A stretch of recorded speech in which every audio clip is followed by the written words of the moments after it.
welcome back to another welcome back to another Shift Talk Sunday, I should say. When I do these every other week, I still cannot nail down an intro, but anyways, we'll get right into it. If you don't know, my name is Shamar Latanya. I am an author, a faith-based speaker, a Christian life coach, and I really specialize in helping women to walk boldly and uniquely in their purpose and in their calling. This is Ship Talk Sundays in my YouTube and my social medias. I pray are a safe space for people who feel unique and who have those unique voices and those unique spirits, and they don't necessarily fit. I'm gonna be playing with my hair a lot. Excuse me. They don't necessarily fit uh, in their traditional settings. This is your safe space. Like, you are totally welcome here. So that is a little bit who I am. If you don't know me, if you do know me, hey girl, you already know what it is. But let's really jump into it, because this week's Shift Talk Sunday, I always know when they're going to be really good when I have a lot of tech issues. And I had so many tech issues. But this week's Shift Talk Sunday is very near and dear to me, mainly because you all seem to like really enjoy this topic. It is a very transparent topic for me. It's something that a lot of Black women aren't very open about, I feel, as we aren't open about a lot of things. We're just not taught to be open like that. And I haven't been very open about it because I understand that I come off as very uh, strong across the board. And I hope I'm transparent enough for you all to know that just because I come off that way doesn't necessarily mean that I feel that way all the time. It doesn't necessarily mean that I don't struggle, because I certainly do. I have my insecurities, I have my faults, I have my flaws. And though I've overcome a lot of them, one of the longest standing battles for me has always been my body dysmorphia and how it is that I see myself.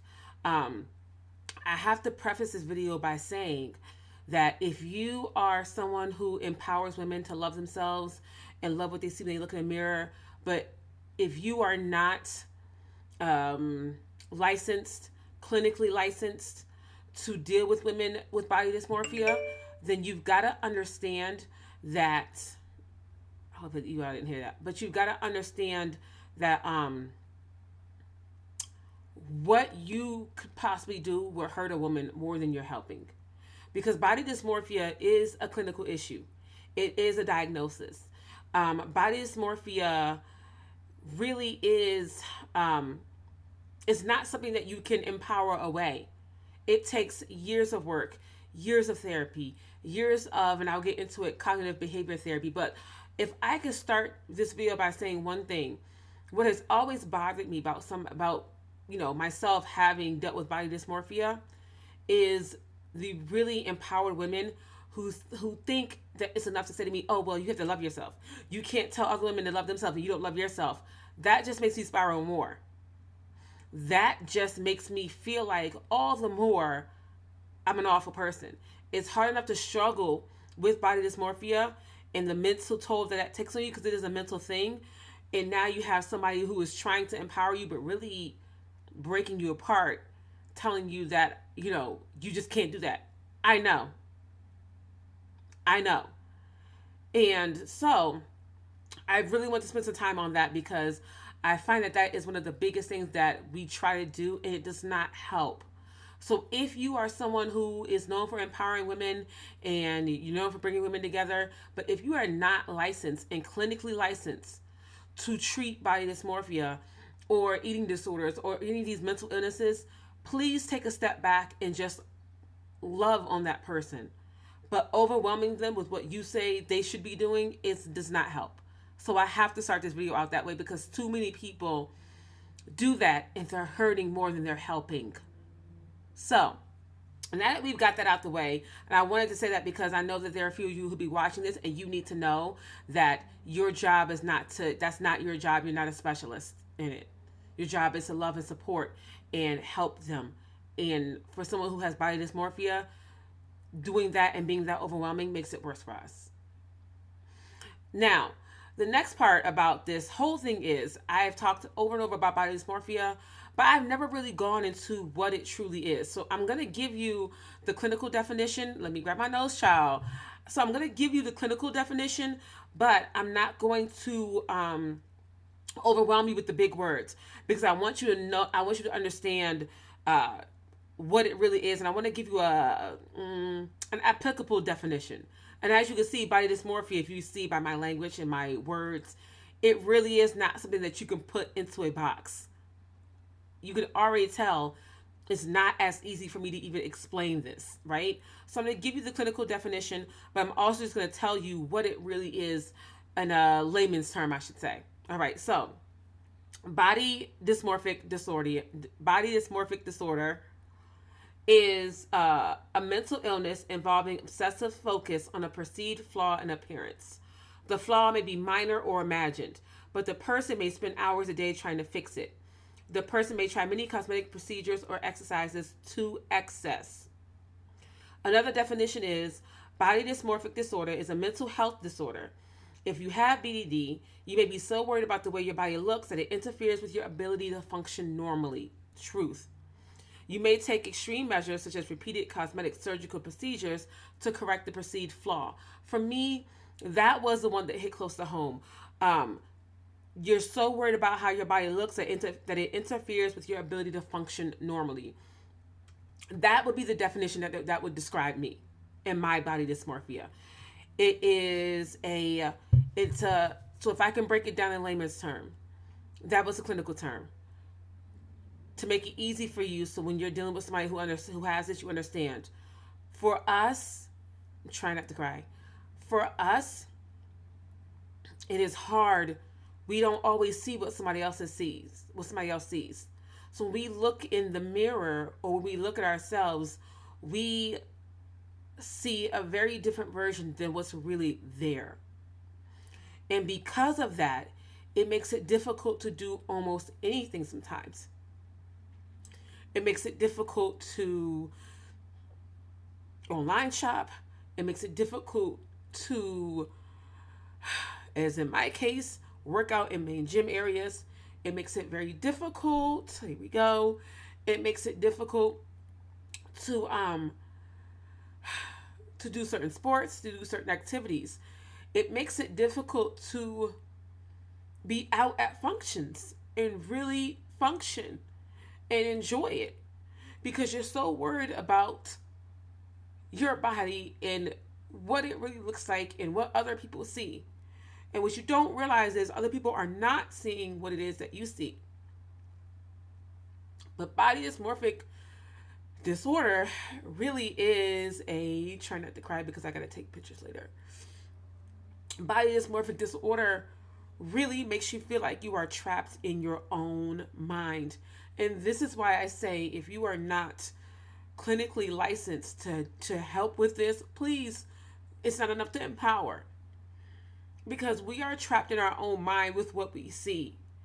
And the fight to get out of our mind and to see ourselves as it really is, it's a fight. There's no other word I can say it, but it is a fight. And for many of us, it is a daily fight. And body dysmorphic disorder often creates compulsive behaviors. So, and compulsive behaviors could be anything. For me, it manifests as, if I'm not careful, extreme working out. At one point, I remember doing 2-a-days, and there was no reason for me to even do 2-a-days. What you see here, what you see me doing right here, constantly fiddling with my hair, that is also part of it. Another part of it is definitely, and I'll say that one for last, but actually even shopping, I immediately go to sections that are way too big for me. I remember one time I ordered jeans and they were a size 20. No, I ordered a skirt set. It was a size 20. And my girlfriend was like, "You are not a size 20. And when I tried it on, I couldn't understand why it was so big, because I ordered a freaking size 20. Not a size 20. But to me, that's how I saw myself as. So that's what I ordered my clothes as. And so my natural instinct is to order larger, and I may not be that big. Now, by all means, I'm not a skinny mini, you know, but I'm not a size 20, but that's how I see myself. Because if I don't look the way I see on social media, and I'm being very transparent here, which is very difficult for me because I am known to empower women. Um, if I don't see what I see on social media, or, my friends who have incredibly flat stomachs and abs, and if I don't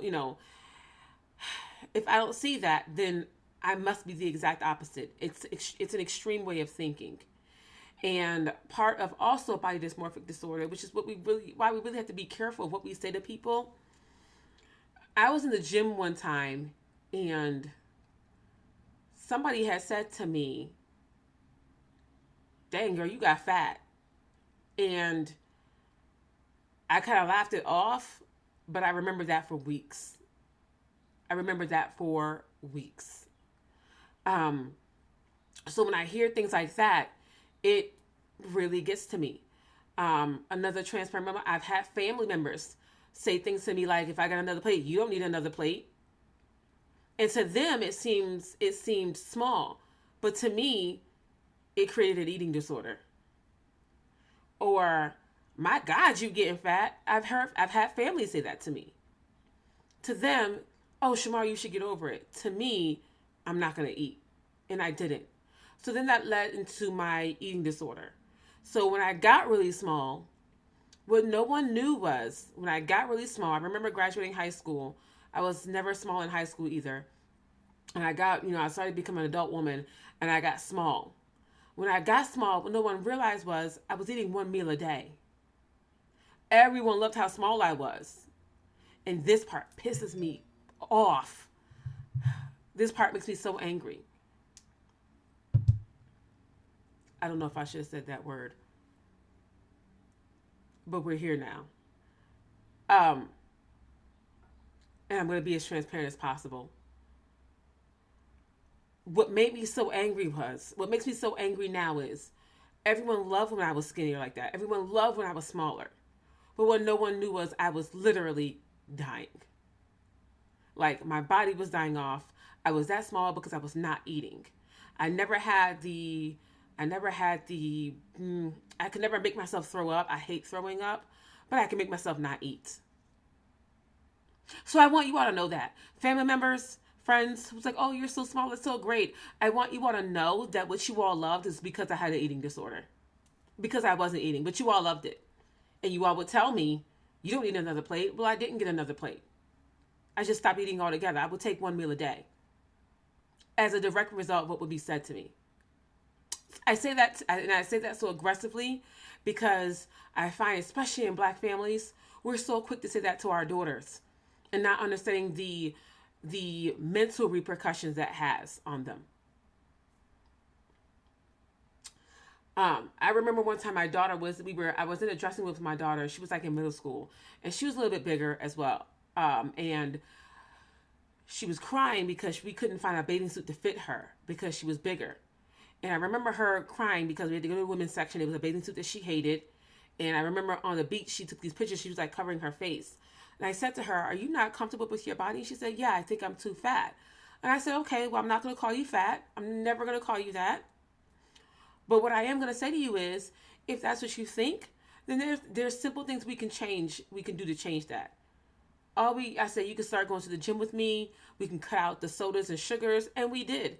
And so, my daughter, by the time she hit ninth grade, she had lost all that weight. She was small, and she still is.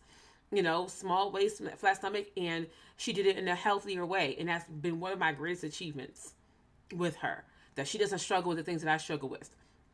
Because I made sure to never say to her, "You don't need another plate," or "You're getting fat." I never said those things to her. But what I did let her know was, if you don't like that, if you're not comfortable with that, eat healthier and get to the gym. That's it. That's all you got to do. And now that's her lifestyle. So, coming back to that, the biggest thing that body dysmorphia has done for me is create this eating disorder. And once you have an eating disorder, it is not an easy thing to come out of. It's not an easy thing to make it out of. I keep saying over and over again in my social media that for you all, eating is habitual. Eating is normal. Eating is something that you do to survive. For me, eating day by day is a choice.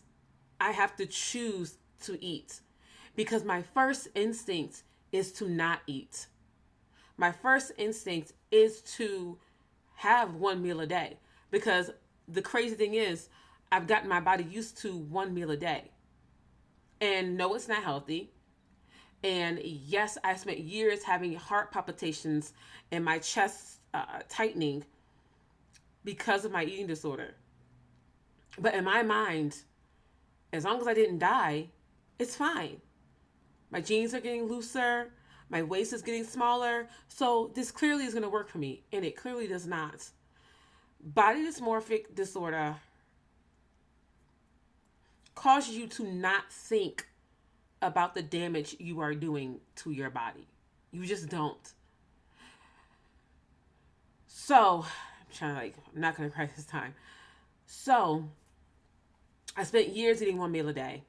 Nobody knew about it, but everyone applauded how thin I was. No one asked me how you got that thin. They just loved it. So I spent years eating one meal a day. And then when I decided to stop doing that, I gained weight. And when I gained weight, everyone, oh, you're getting too fat, you're getting too big, and you need to stop eating. So then that's what I did. I stopped eating. And it's not to put my disorder on anybody else, but what I'm saying to you is there's roots to it. I'm really nervous. There's roots to it. And it comes from somewhere. Typically from what we've heard and what's been put into our minds. So now I have the eating disorder. I gave birth and I'm just reaching back now to this whole journey. I gave birth and I was bigger because I gave birth. It was like a month later. And I'm giving birth and I hate the way I look. Instead of me getting into the gym, instead of me being healthy and eating healthier, I just stopped eating. And now because I stopped eating, I'm not producing breast milk. Because you've got to take in calories for that. I'm not producing breast milk. And my mother-in-law at the time when I was married, sweetest woman ever, literally came to the house for like a week and was cooking for me and I wouldn't eat. And so I couldn't produce. And eventually I couldn't feed her at all. I told everybody that I didn't make enough milk. It was a medical condition, so I had to put her on formula. The reality is it was a medical condition. It was my body dysmorphic disorder. I was not eating, so I could not feed my kid. And so she went on formula. The most natural thing in the world that I should have been able to do, I couldn't do because I refused to take in the calories needed to make the breast milk. And then I would then spend years hating the way I looked, being insecure about it, covering up,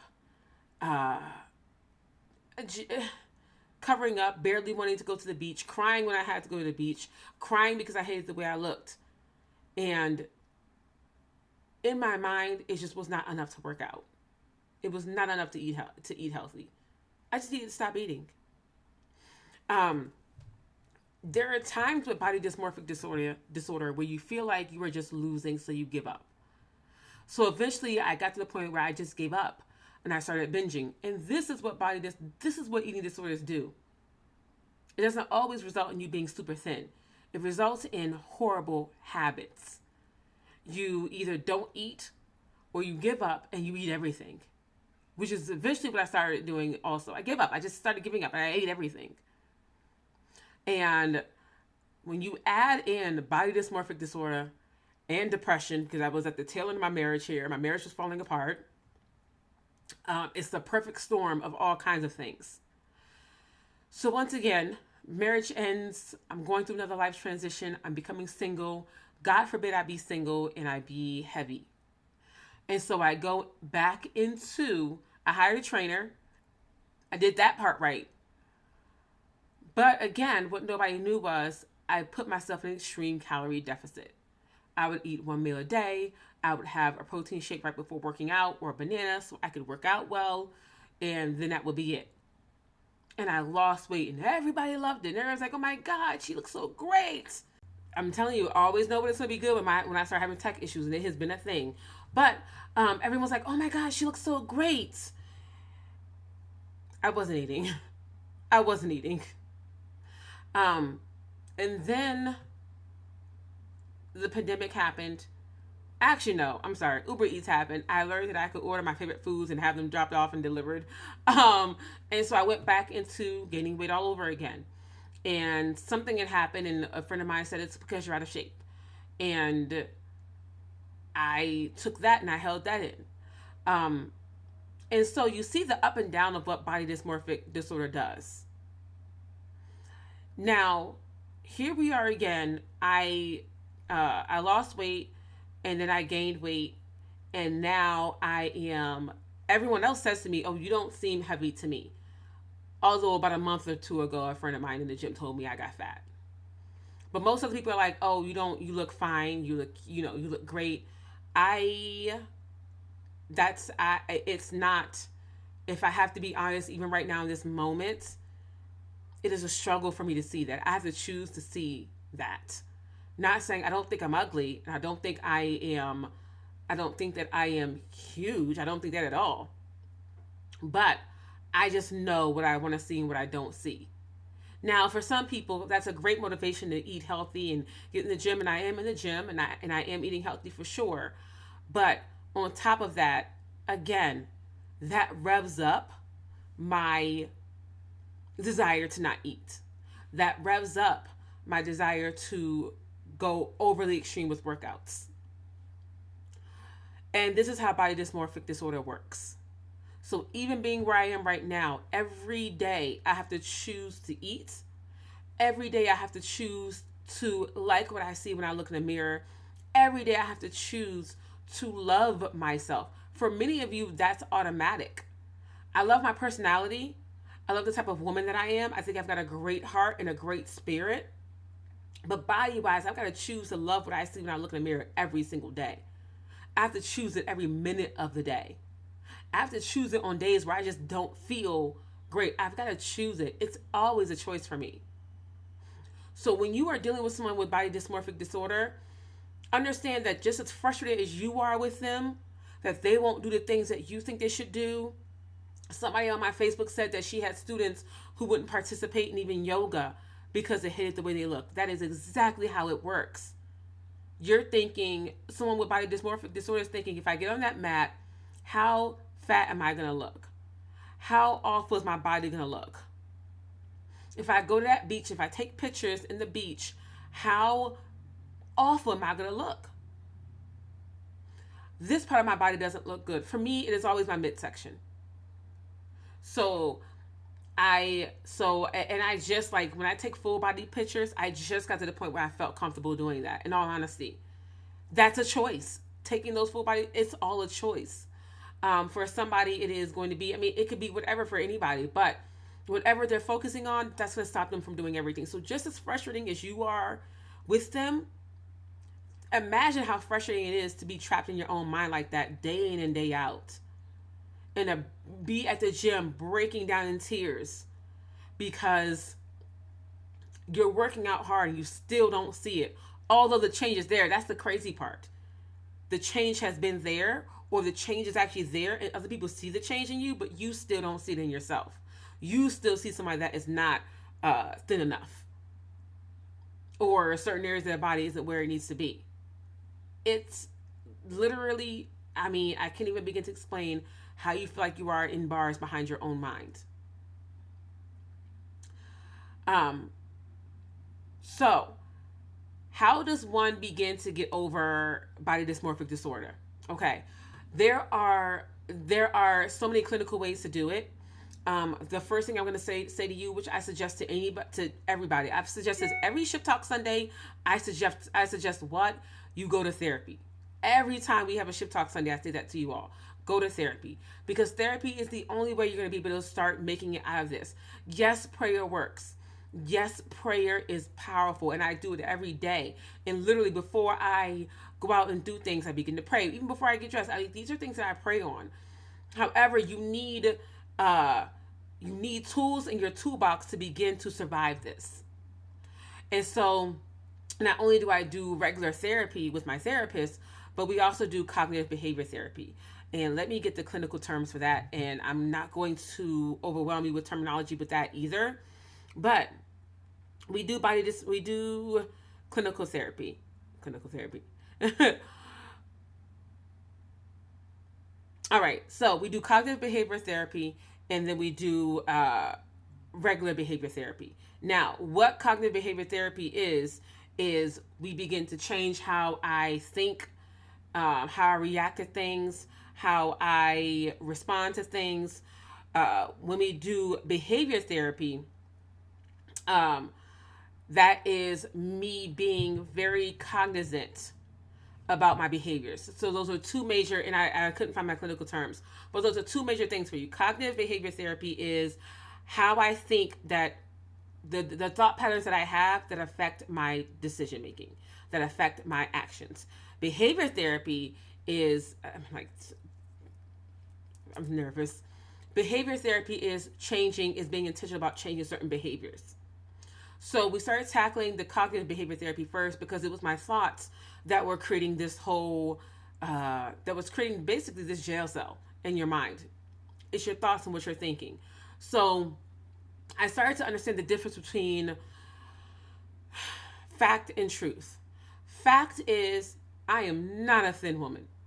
The truth is, I am healthy, I am strong, I am eating well. And the truth is, I may never be super skinny, but that's not what's important. What's important really is me eating well and surviving this thing. So I'm not living day by day having heart palpitations the way that I used to. So I began to understand the difference between fact and truth. And I also began to understand the difference. I also began to understand not letting negative thoughts ruminate in my system and ruminate in my mind. I began to understand the power of combating negative thoughts. Scripturally, we talk a lot about pulling down those thoughts and those strongholds that are in your mind that sets itself up against the knowledge of God. I use that a lot with cognitive behavior therapy for myself because I'm so faith-based. But really, understanding that if God created me to be, if God fearfully and wonderfully made me, fearfully meaning with high reverence and respect, then that's how I need to be treating myself. And that certainly does not involve not eating, saying negative things about myself when I look in the mirror, not wanting to look at myself, not loving what I see when I look at myself. That's not a reverence and love that I should be having. That's not showing the reverence and love for myself the way that God shows it for me. So we began to get really aggressive about knowing what my triggers are, knowing when those negative thoughts come, and how to combat them immediately. So initially, those negative thoughts would come in, and I would just let them sit there, and that's what would create the eating disorder, and that's what would create the tears, and that's what would create the not wanting to. I just bought a full length mirror a few years ago. Never had a full mirror. Would never let a full length mirror into my house. For that reason. So we began to learn, we began to see what my triggers are. My triggers are definitely the people in my life, the type of people I have in my life, the things that they say to me. Those are definite triggers. So I began to eliminate those triggers. If you can't not say those things to me, then you don't get to be around me. Family members as well. If you're going to constantly tell me that I'm fat or constantly tell me that I don't need to eat, then I will not speak to you. And I don't need to be around you. Friends, I may not necessarily cut family off. Oh, but friends can go. I will leave a friend behind if they do that to me now. So I began to eliminate my triggers. I began to know what my own triggers were. Social media is a big one. I'm like really nervous. I keep playing with my fingers. Social media is a big one. So I began to filter what I would see on my social media feed. I began to mute out a lot of people, unfollow some celebrities. I also became really obsessed with fitness, like on social media. And I would try all these different fitness routines. I still actually love it, but now I'm not as obsessed with it. but I still love the tips and whatnot that I would get from it. So I started to filter out my social media. I stopped scrolling as much, and I would post, do my little encouragement, and then that would be it. I would come off of social media. I would, I began to educate myself on different body types, and that we all are not supposed to look the same. We all are supposed to look our way for our bodies. Um, and I would say the biggest part of therapy has been journaling those negative thoughts when they come, and then looking at those negative thoughts, saying them out loud, and directly combating them with something positive, but real positive, not that toxic positivity that, like, it's interesting. If you are becoming diabetic because of it, that's not you. You have to handle that. You have to deal with that. I'm like really nervous. I keep playing with my fingers. I think this is the most nervous I've ever been with filming a Shift Talk Sunday. I wasn't even this nervous when I was talking about my suicidal tendencies. I have survived a lot over the years, but I began to truly begin to combat those thoughts one at a time. And then my therapist said something, and we've heard this said before. She said to me, okay, take a look at all of the things that you're saying about yourself. Now, if your friend was next to you and someone said those things to your friend, what would you do? I remember thinking, oh, I'd fight. You're not about to talk to my friend like that. I would fight. And she said to me, so how are you going to fight for yourself? By combating every negative thing that gets thrown at me. So I would say this is the most victorious I've ever been with my body dysmorphia as of late. Behavior therapy. We began to target behaviors. I had to have accountability partners. My therapist was an accountability partner. I had a friend that was my accountability partner. And when I would begin to do extreme things, I am a very extreme kind of woman. There is no gray area for me. It's either black or white. It's either I don't do it at all or I go extra hard with it. So there is no gray area for me, which is dangerous for someone like me, because I would either eat healthy or not eat at all if I want something extreme. So one of the other behaviors that we stopped doing is I stopped extreme dieting, and I really did call it a lifestyle change. So instead of me going on extreme calorie deficits, I began to replace certain behaviors. I'm an emotional eater. I just am. If I am sad, I'm going to want something. I'm going to want to sit down and have some ice cream. If I'm super happy, in a super good mood, I'm going out to restaurants and I am treating myself. So I had to find a balance there. And I had to replace certain habits. When I get stressed out, I want to snack. So I began to replace those habits. I still snack, but now it's like healthier stuff that I snack on. So I began to replace those habits. The gym is my happy place now. At first, it was a habit for me to go twice a day. And it wasn't because I wanted to be healthy. It was purely because I became obsessed with it. I wanted my body to look a certain way, so I would go to it. I would do 2-a-days. My body was being run into the ground because I was not sleeping. Imagine doing 2-a-day workouts, hard workouts, and you're not sleeping and you're barely eating.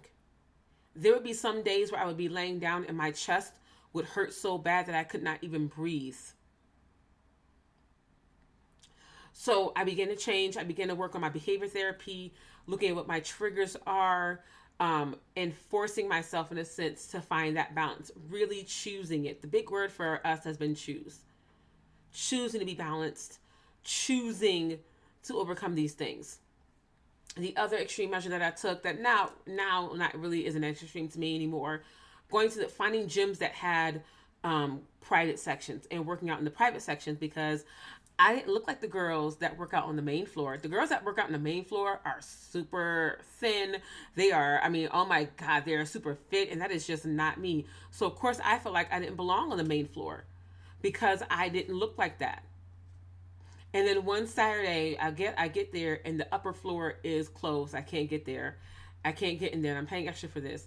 And I had no choice but to work out on the main floor. And it was like a really good workout. I was so proud of myself.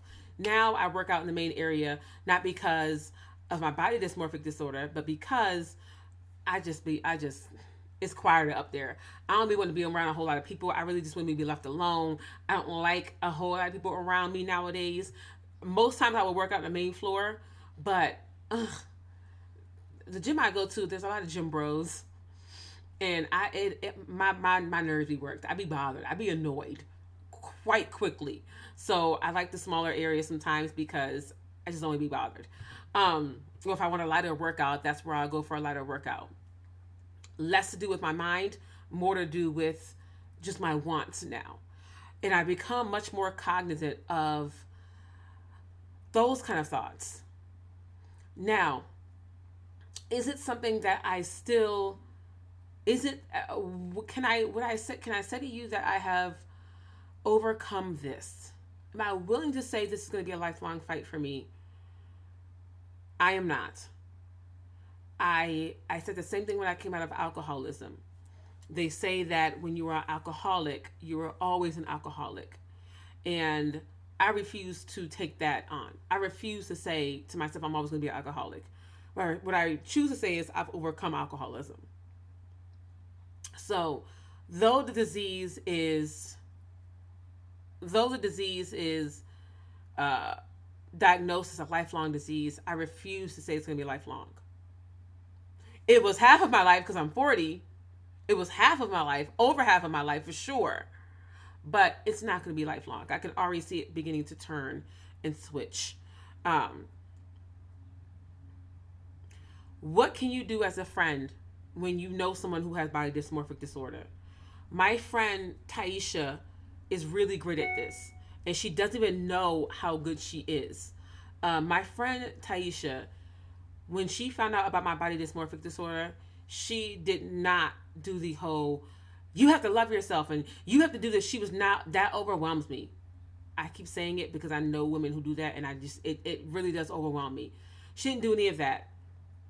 She lovingly reminds me of my beauty. She lovingly reminds me of what she sees. And she finds resources and she'll sit down with me. Like, we were watching Lizzo's Big Girls on Amazon, right? And it was less about the unhealthiness of it all. It was more about loving your body at every size, loving your body at every weight.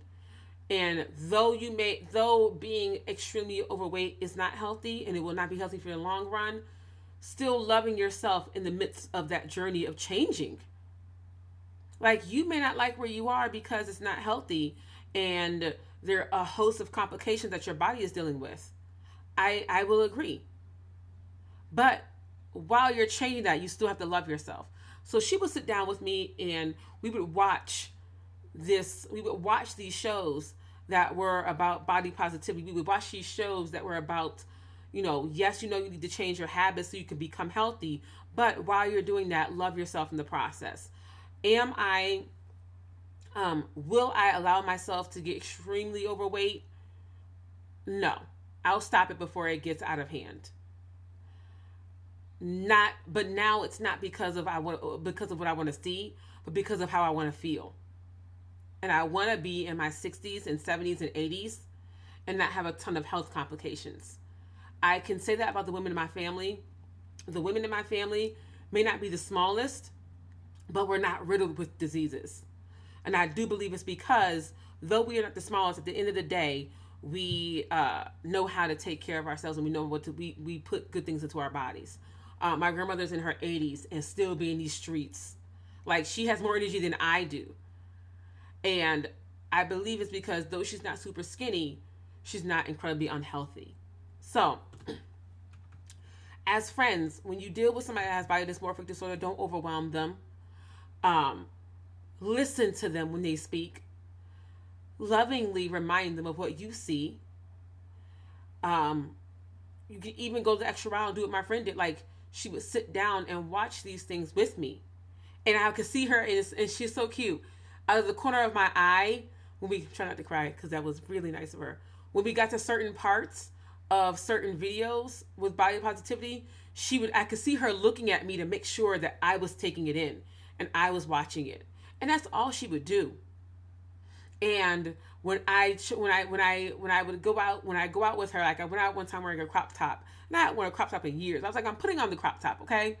And the way she said it, yes, okay. Like, she did a double take because I had never worn something like that. And she was so excited for me. And so now when I'm posting these new pictures and these full body shots, she's the first one clapping. That is what you do for your friend. You lovingly go with them. You know what I mean? I had another friend who, when I was afraid to go into the gym because my body's dysmorphic disorder wouldn't let me, she would offer to go and walk with me. All right, if you don't want to go to the gym, let's go for a walk together then. I have another friend, Hillary, who was like, if you don't want to go to the gym by yourself, I'll go with you. Those are what you do with your friends. And you listen and you support. And the biggest thing I can say to you is what I said at the beginning: let the therapists, let the trained professionals do all the heavy lifting. You just give the love. Um, and I will say this: body dysmorphic disorder. I remember sitting with my doctor one time, and I kept having these chest pains, and I kept feeling like I was having a heart attack. And he said to me, "Well, you're on the verge of it." And I said, "What do you mean? I'm so young." He said, "Eating does more than just give you the physical energy to do things on the outside. Your body needs that energy to work and function. Your body needs that energy to pump blood. Your body needs that energy to do, your organs need that energy. And so when your heart is not given that energy, when you're not eating and when you're not giving your body what it needs, what's going to happen is your heart gets weaker, your heart gets smaller, and it can barely pump.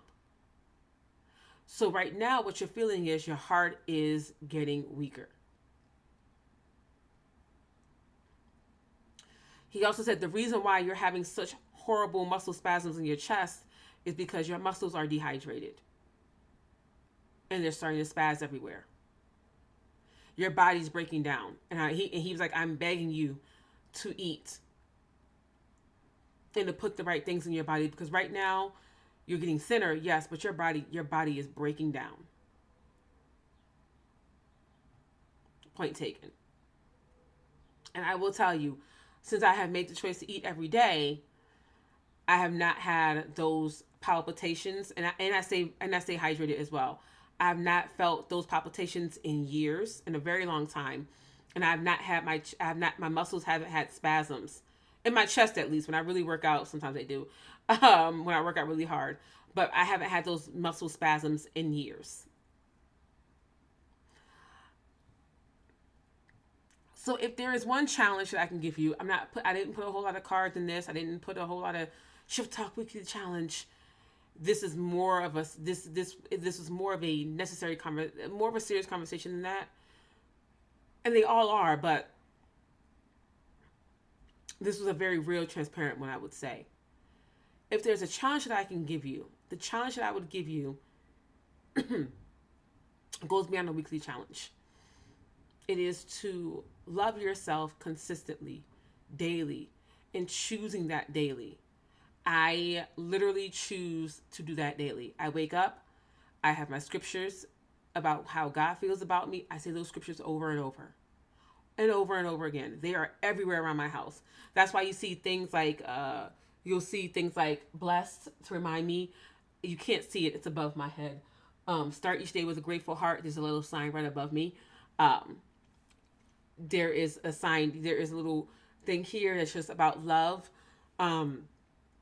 There is another, there's posters over there like love, peace, self-care, find your happy place, love more, worry less, like be who you are. My daughter wrote that for me one time. I've got letters to myself. I have them everywhere because I'm aggressively reminding myself I will not let my mind slip. So my challenge would be to you to aggressively find these things to love about yourself, and to do it loudly, and to do it unapologetically, and to always check in with yourself to make sure that you are choosing life. And for people who are watching this who struggle with body dysmorphia, that's my challenge to you.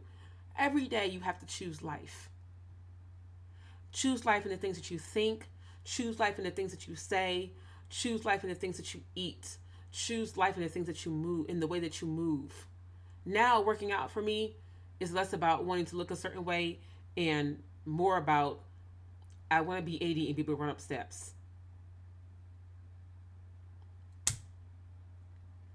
And by all means, do not put your worth and your beauty in the hands of somebody else who cannot see that. I did that for so many years.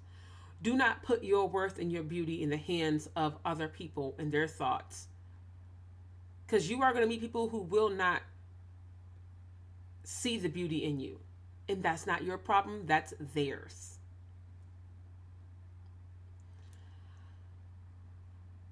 You have to choose your mind every day. You have to choose that you are special. You have to choose that not only do you give love, but you receive love. And you have to choose that the people who hurt you and misuse you and say these negative things to you are not your people.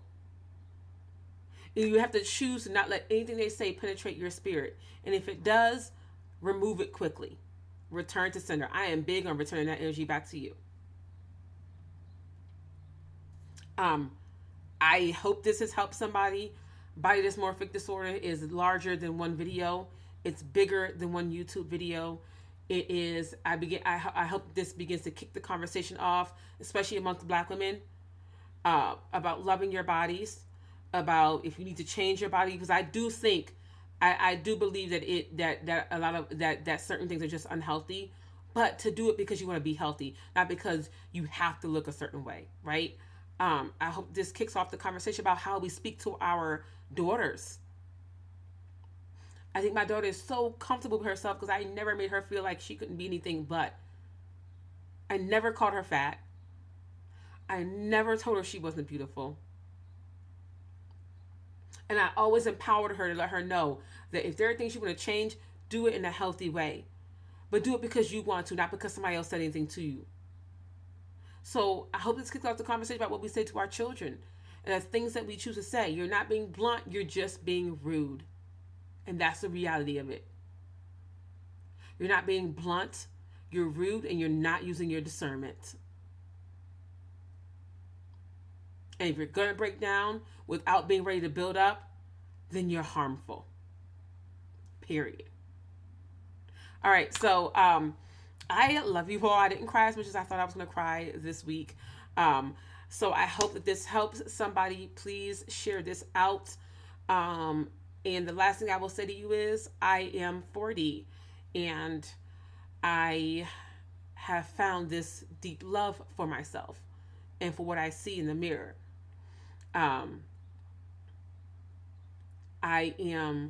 It's a battle that I'm winning every single day. And so if you know somebody that has body dysmorphic disorder, I encourage you to share this with them so they'll know that every day may be a battle, but every day it's a battle that you can choose to win. All right, so you all have a wonderful week, and I will see you at the next Shift Talk Sunday.